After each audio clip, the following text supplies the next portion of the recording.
दोस्तों, स्वागत है आपका हमारे चैनल लर्निंग रॉक्स पर। आज इस वीडियो में हम आपके लिए लेकर आए हैं सिंहासन बत्तीसी की दूसरा भाग। 32 पुतलियों के नाम।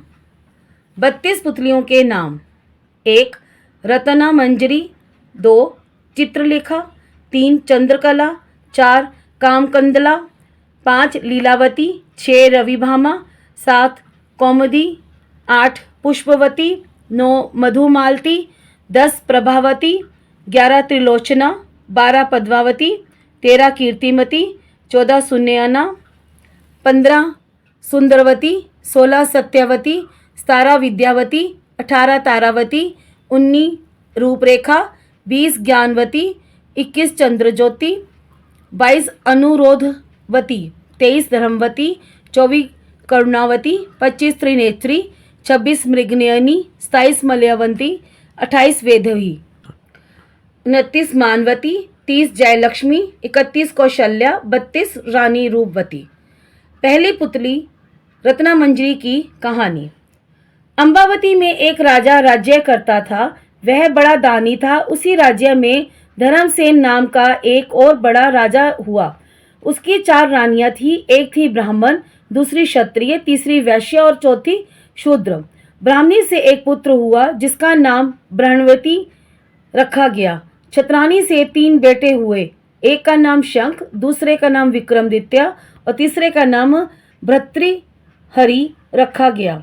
वैश्य का एक लड़का हुआ जिसका नाम चंद्र रखा गया। शूद्राणी से धन्वंतरी हुए।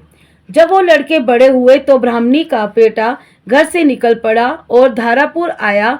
वहां उसे एक अच्छा ओहदा मिला, लेकिन एक दिन उसने वहां के राजा को मारकर और खुद राजा बन गया।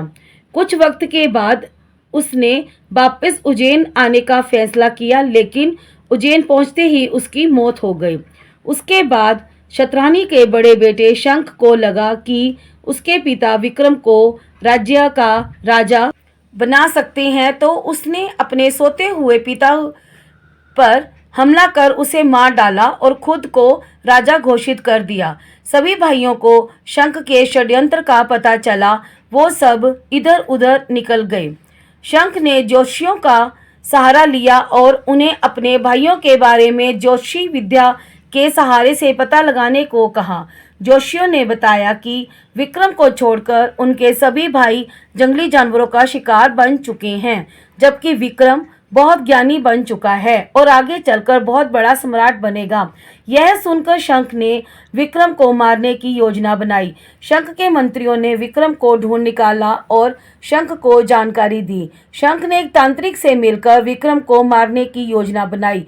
उसने तांत्रिक से कहा कि वो विक्रम को काली की आराधना सिर झुकाकर पूजा करे, ताकि जैसे ही विक्रम सिर झुकाएगा वो उसका सिर काट देगा। तांत्रिक विक्रम के पास गया और उसे काली की आराधना के लिए कहा। शंख वहीं छिप गया। विक्रम को खतरा महसूस हुआ और उसने तांत्रिक को विधि बताने को कहा। तांत्रिक जैसे ही झुका, शंख ने विक्रम समझकर उसकी गर्दन काट दी। इतने में विक्रमादित्य ने शंख के हाथ से तलवार छीनकर उसकी गर्दन काट दी और अपने पिता की मौत का बदला ले लिया। फिर विक्रमादित्य राजा बने और अपने राज्य और प्रजा का पूरा ध्यान रखने लगे। हर तरफ उनकी जय जयकार होने लगी। एक दिन राजा विक्रमादित्य शिकार करने जंगल गए और रास्ता भटक गए। इतने में उनकी नज़र एक महल पर पड़ी। वो अपने घोड़े पर सवार होकर उस महल पर पहुंच गया। वो महल राजा बाहुबल का था। राजा विक्रम जैसे ही वहां पहुंचे तो वहां के दीवान ने राजा विक्रमादित्य को कहा कि वह एक बहुत मशहूर राजा बनेंगे, लेकिन उसके लिए राजा बाहुबल को उनका राज तिलक करना होगा। साथ ही उसने यह भी कहा कि राजा बाहुबल बहुत दानी हैं और जैसे ही राजा विक्रमादित्य को मौका मिले वो राजा से स्वर्ण जड़ित सिंहासन मांग ले। यह स्वर्ण जड़ित सिंहासन भगवान शंकर ने राजा को भेंट दिया था। वह सिंहासन राजा विक्रमादित्य को सम्राट बना सकता है। राजा बाहुबल ने विक्रमादित्य का अतिथि सत्कार और राज तिलक किया।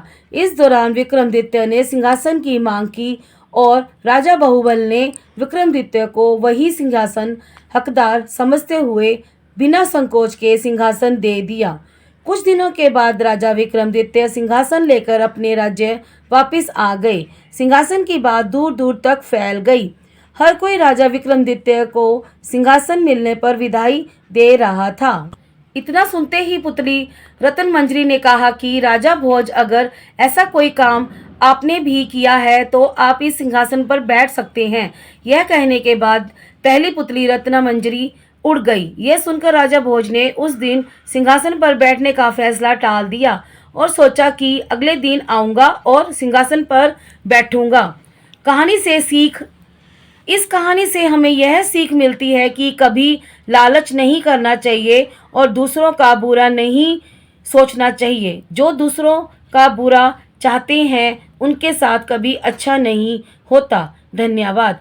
अगले भाग में पढ़ें सिंहासन की दूसरी पुतली चित्रलेखा की सुनाई कहानी। धन्यवाद।